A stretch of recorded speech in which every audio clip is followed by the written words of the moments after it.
გადმოსვენება ტრაგედიიდან 21 წლის შემდეგ ბაბუშერაში თვითმფრინავის ჩამოგდების შედეგად დაღუპული 13 ადამიანის ცხედარი დღეს თბილისში ჩამოასვენეს. მოამბის ინფორმაციით ცხედრები ამ დროისთვის სამხარაულის სახელობის ექსპერტიზის ეროვნულ ბიუროშია დასვენებული.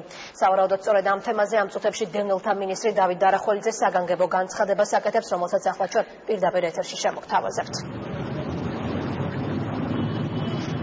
მაღალი საზოგადოებრივი ინტერესიდან გამომდინარე მინდა გაცნობოთ, რომ დღეს განხორციელდა და ცოტა ხნის წინ დასრულდა 1993 წლის 22 სექტემბერს ქართული თვითმფრინავის ჩამოგდების შედეგად სოხუმის ბაბუშერის აეროპორტში დაღუპული ჩვენი თანამემამულეების ცხედრების გადმოსვენება.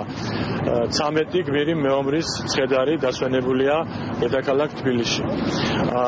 ამ ცხედრების ანთროპოლოგიური ანალიზისათვის მასალები უახლოეს მომავალში გადაიგზავნება ზაგრების სამედიცინო ექსპერტიზის ბიუროში, ხოლო ოჯახის წევრების დნმ-ის ანალიზს ჩაატარებს სამხარაულის სახელობის ეროვნული ბიურო. მონაცემების დადარების შედეგად მოხდება ცხედრების იდენტიფიცირება და შემდეგ ისინი გადაეცემა ოჯახებს. ეს განხორციელდება რამდენიმე თვეში. პროცესს თვალყურს ადევნებს და აკონტროლებს მის მიმდინარეობას საქართველოს პრემიერ-მინისტრი ბატონი ირაკლი ღარიბაშვილი.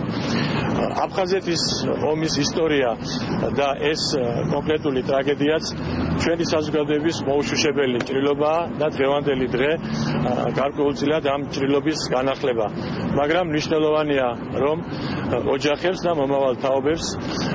მომავალი თაობებისთვის რომ მიარსებებს ჩვენი გმირი მეომრების საფლავები, ჩვენი ადათის და წესის მიხედვით პატივმიგებული. მინდა მადლობა გადაუხადო საერთაშორისო წითელი ჯვრის კომიტეტს თანამშრომლობისათვის.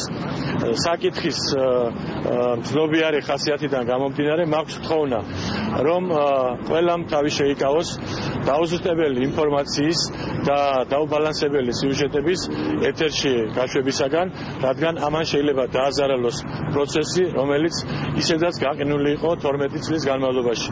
ყველა საჭირო ინფორმაციას, საჭირო დროს და საჭირო რაოდენობით საზოგადოებას მიაწვდის საქართველოს ოკუპირებული ტერიტორიებიდან იძულებით გადაადგილებულ პირთა განსახლებისა და დევნილთა სამინისტრო.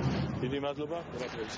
ეს იყო დევნილთა მინისტრის განცხადება, როგორც მოვისმენთ ბაბუშერაში თვითმფრინავის აფეთქების შედეგად დაღუპულთა ცხედრები თბილისში გადმოასვენეს.